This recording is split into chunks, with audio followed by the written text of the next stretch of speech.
C'est une période absolument cruciale qui se joue en ce moment à Madagascar, dans cette région de Sava, d'où vient 80% de la production mondiale de la vanille. Sur le pied de guerre, les cultivateurs sont sur le point de vendre leur récolte annuelle dans des petits marchés comme celui-là, à Maravaté. On est arrivé! Les cultivateurs convergent de toute la région avec leurs sacs de vanille. Ramène tous tes sacs ici. Pour une pesée, en bonne et due forme, à l'ancienne. 31 kg 800. Le poids est rigoureusement enregistré, chaque gramme est important. Le prix de la vanille a explosé, multiplié par 10 ces 5 dernières années. Et les cultivateurs malgaches ne veulent pas être en reste. Dans un premier temps, ils se réunissent entre eux et décident ensemble d'un prix pour leur vanille verte. 280 000 ariars, plus de 80 € le kilo. Les acheteurs regardent dubitatifs, les prix n'ont jamais été aussi élevés. Le prix ne cesse d'augmenter. Il y a tellement de pays qui demandent de la vanille. Âpre et sans concession, la négociation va durer plusieurs jours. À Madagascar, un des pays les plus pauvres de la planète, les cultivateurs de vanille vivent un rêve éveillé, comme ici, à Benamevik.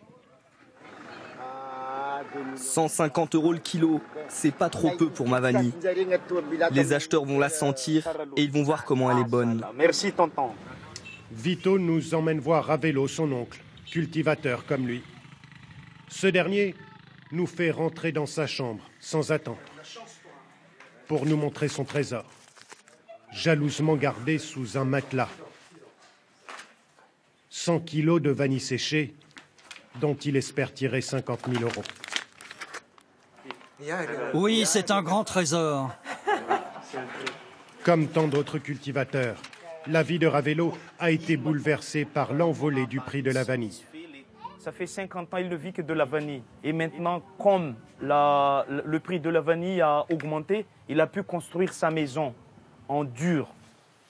En à peine 5 ans, ces champs de vanille se sont transformés en véritables mines d'or. Une aubaine, évidemment, pour les cultivateurs qui entendent bien profiter de cette flambée des prix qui n'a pourtant pas que des conséquences positives. Un fléau s'est même installé sur les plantations de vanille. Vito nous emmène voir ces vanillers, ou ce qu'il en reste. Il y avait une liane avant, mais là maintenant, il n'y en a plus parce qu'ils ont volé. Il y a des gens qui passent. Vous voyez là, il y avait tout ça, il y avait des lianes. Le champ de Vito a été pillé en partie. Du fait de la hausse des prix, la criminalité a explosé, obligeant souvent les cultivateurs à récolter la vanille avant l'heure. Les cultivateurs ne veulent pas cueillir trop tôt. Mais par rapport à l'insécurité, ils sont obligés de prendre leur vanille dans les champs. Parce que sinon, les bandits, les voleurs, ils vont attaquer la plantation, ils vont tout prendre. Conséquence de cette récolte prématurée, certains acheteurs s'inquiètent d'une dégradation de la qualité. La vanille de Madagascar aurait même perdu 30 à 40% de son arôme. Daniel Goltran est un exportateur de vanille. Donc ça, c'est la première qualité qui sort.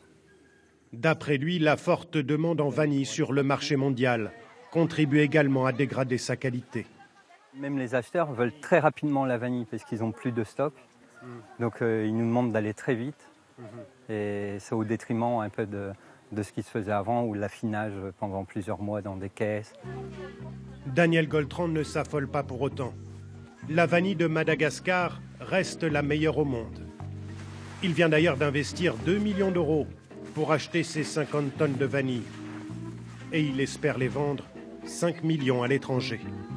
Jamais il n'a gagné autant d'argent.